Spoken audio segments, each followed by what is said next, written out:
प्रभु में आप सभी को शालोम। प्रभु में आप सभी को और आपके परिवार को बहुत आशीष मिले। प्रभु के पास हम सभी के लिए बहुत सी आशीषें हैं। आज के संदेश से हमें बहुत आशीषें मिल सकती हैं।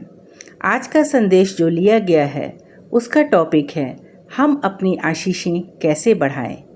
आज के संदेश के लिए जो वचन लिया गया है वो नए नियम की पहली चारों सुसमाचार में पाया जाता है, मत्ती, मरकुस, लूक और यूहन्ना। यदि हम देखते हैं मत्ती 14 उसका 13 से 21, मरकुस 6 उसका 35 से 44, लूका 9 उसका 10 से 17 और यूहन्ना 6 उसका 1 से 13। इन चारों सुसमाचारों में हम एक ही दृष्टांत पाते हैं, 5 रोटी और 2 मछली का दृष्टांत। जब यीशु गलील के झील के पार गया तो बहुत बड़ी भीड़ उसके साथ थी, क्योंकि वह बहुत आश्चर्य काम करता था और लोग उसके पीछे जाते थे। परंतु जैसे ही सांझ हुई उन्हें लोगों के भोजन की चिंता होने लगी। यीशु ने फिलिप्पुस से कहा, हम इनके लिए रोटी कहाँ से मोल लाएं? प्रभु वहाँ आश्चर्य कर्म करने वाला था, लेकिन उसने अपने चेलों को परखने को कहा। एक चेला अंद्रयास ने उससे कहा, यहाँ एक लड़का है, उसके पास 5 जौ की रोटी और 2 मछली है। यीशु ने उससे कहा, उस रोटी और मछली को लेकर आ।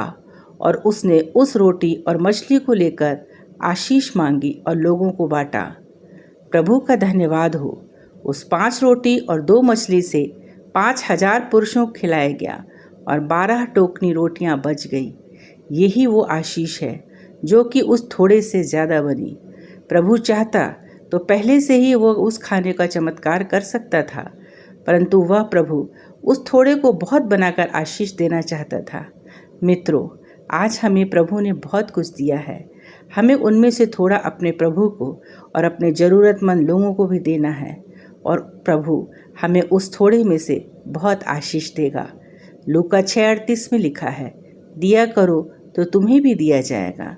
हमारी बरकत कम या ज़्यादा हो, हम किसी भी तरह से उसे बढ़ाना है तो हमें उसे बांटना होगा और अपनी आशीष को बढ़ाना होगा।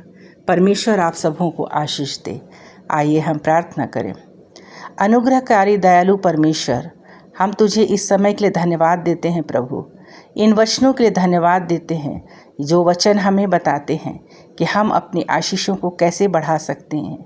हे प्रभु, हम सुनने वाले हर एक व्यक्ति के लिए दुआ करते हैं, ये वचन उनके जीवनों में काम करे प्रभु, और वे एक दूसरे की मदद करने वाले हो सकें, अपने प्रभु को देने वाले हो सकें, और इन आशीषों को हमारे लिए बहुतायत से देने वाले हो सकें।